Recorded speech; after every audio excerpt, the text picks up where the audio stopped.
What's happening, vinyl community? Good morning, good afternoon, or good evening, wherever you guys are when you're watching this. Bit of a change of scenery for you guys, obviously. Normally I do my videos from the comfort of my own home, but today I came up to my local record store, and I say local loosely because the closest record store to me is about an hour and 14 from where I live. I live in Western Colorado, and basically record stores are pretty scarce in this area. This is more farm and ranch country. But there's an amazing store here in Grand Junction, Colorado, which is called Triple Play Records. They're really amazing guys. Rock has been in business for around a little over 30 years. His son helps out with them. Matt and Rock are really good guys. The amount of stuff that they get in is insane, and the thing that's blown me away living in the state is the amount of rare, like psych, jazz, metal, and stuff that comes into the state. I was used to seeing that in Dallas. I'm still not used to seeing it living here, but that's beside the point. Came up here to acquire, or rather reacquire, a pretty big grail. Means a lot to me, and I'll save that for last because there's a little bit of a story behind it and bit of a PSA. But brought up a stack of trades and got more than I thought I would, so I just did a little bit of digging. So without further ado, I'll show you what I got. First one really needs no introduction. I've owned this album a couple times. I just never owned a clean one. This is a U2 Joshua Tree. It's an original press. Generally with the more collectible stuff or more desirable stuff, especially the used ones, they'll put a little bit of a tape there, piece of tape there to just protect it, make sure, you know, and they're always really good about, and I'm sorry about the wire, guys. They're generally really good about opening up the seal so you guys can look at it and, you know, look at condition, make sure everything's good. But, you know, this album is something that, you know, again, it's an iconic album. Always loved it. Owned multiple copies. It's just never owned a clean one. And honestly, I figured I'd just take a chance at, you know, the price. The next one is a band that, honestly, I didn't get into them until their third album. But due to a fellow friend of mine in the vinyl community, he sort of revitalized my interest in this album, so I gave it a listen recently, and I realized actually how good this album is. I'm a 90s kid. I was born in 85, you know, grew up in the 90s, early 2000s. And when this band came out, I lumped them in with the new metal rap rock thing, which, you know, there was some good stuff, but there was a lot of crap. But after their third album, Meteor, came out, I became a fan, and a big fan at that. So, like I said, recently I delved back into this album, and or dived back into this album, excuse me. And honestly, I'd forgotten that this is actually a really good album. You get past you know, one step closer, and it's actually a really good album. But Linkin Park, Hybrid Theory, the 20th anniversary edition. So this has got Hybrid Theory, Reanimation, and plus B-sides and comp. Brand new, beautiful packaging. This is what I love when they do box sets properly. They spare no expense, and they really make them look nice. So, you know, with the amount of trade credit I had, I said, you know what, screw it. Be a good addition to the collection. Because originals of this album tend to go around the $200 to $300 mark, and I've never found an original. The last album. So, if you follow my channel, you'll know that this album is something that is near and dear to my heart. It's my favorite jazz album of all time. It's an album that I put on when I'm down, and it always cheers me up.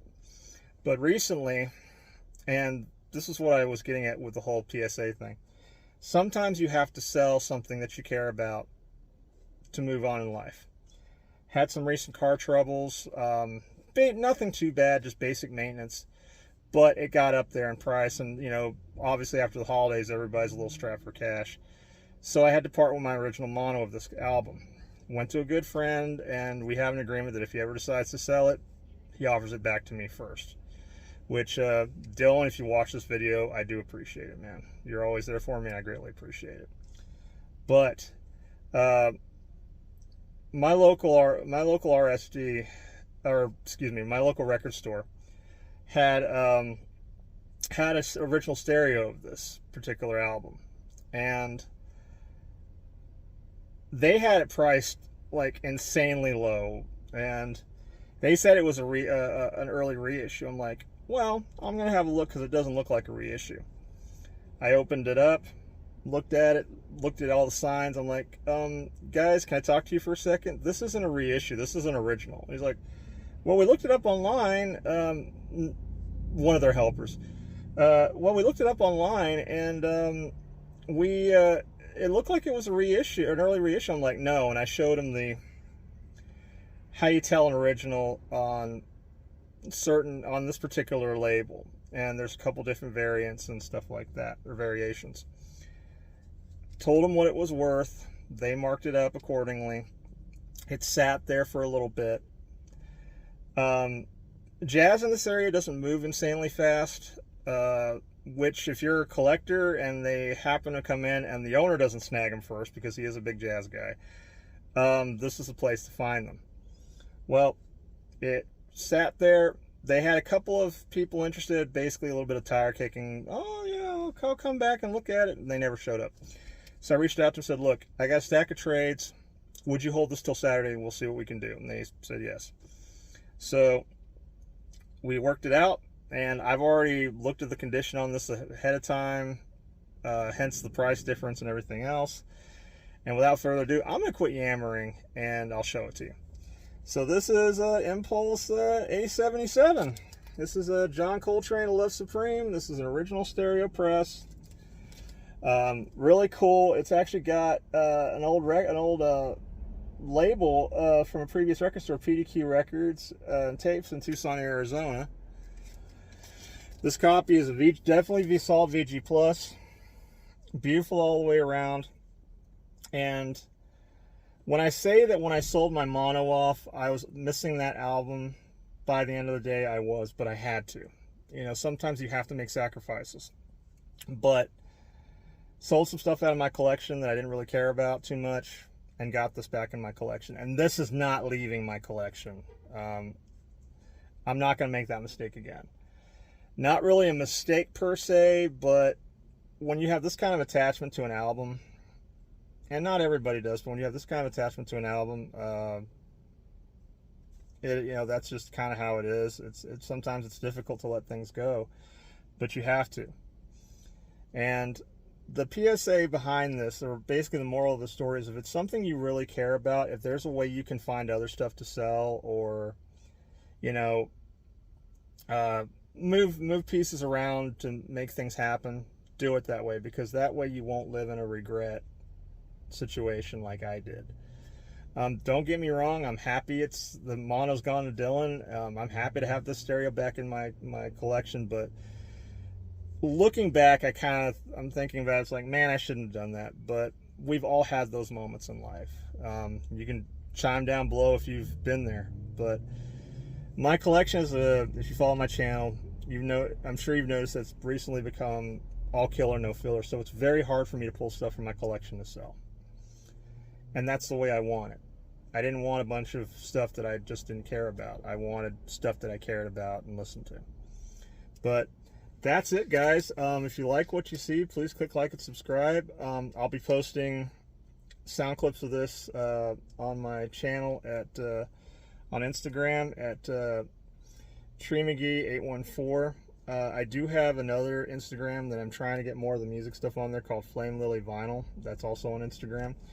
But if you like what you see, please click like and subscribe. It's been a pleasure. And again, if you have a situation and you're having to look at your grails, if there's a way to do it, don't do what I did, because you'll regret it. That's all I'm going to say. Or you'll have second thoughts. You'll have seller's remorse. But that's all there is to it. But that's it, guys. So I'm going to get out of here and go home. And again, thank you for watching, and I'll talk to you again soon. You guys take it easy.